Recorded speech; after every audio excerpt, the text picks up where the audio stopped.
So there are a couple other functions that may be of use to you. One is the RGB function, and the RGB function takes arguments for red, green, and blue, and what it returns, so these are numbers between 0 and 1 for red, green, and blue, and it will return a hexadecimal string that can be passed to functions like image or plot. And so if you want to convert between the a kind of decimal red, green, blue representation to this hexadecimal string, you can use the RGB function for that.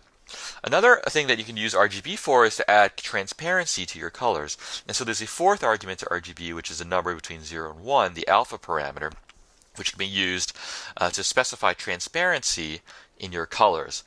0 being the most transparent, or basically completely transparent, and 1 being not transparent at all. Lastly, I'll just mention the color space package, which can be used to have exert a different type of control over colors. You may want to explore it, but I won't talk about it here.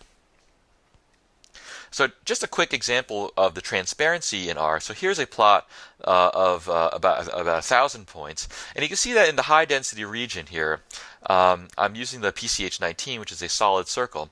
In the high density region, all of the points just kind of overlap each other. So you just see a black blob there in the middle, and it's kind of hard to see what the resolution is for the different points because there's no definition of points there because they're all overlapping.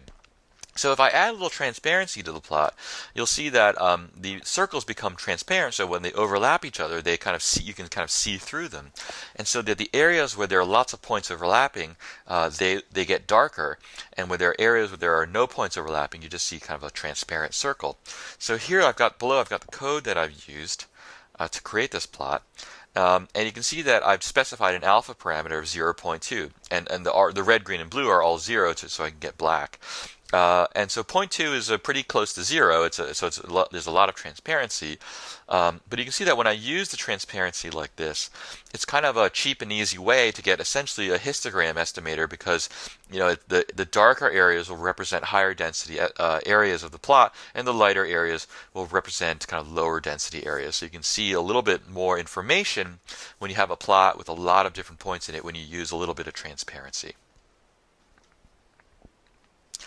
So that's the basic intro into the use of colors and transparency into R.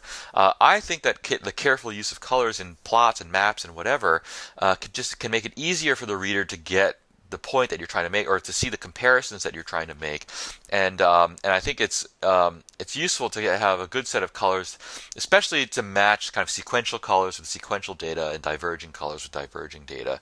The R Color Brewer package is a very useful package that's available on CRAN, and it provides these color palettes for the different types of data that you might be plotting.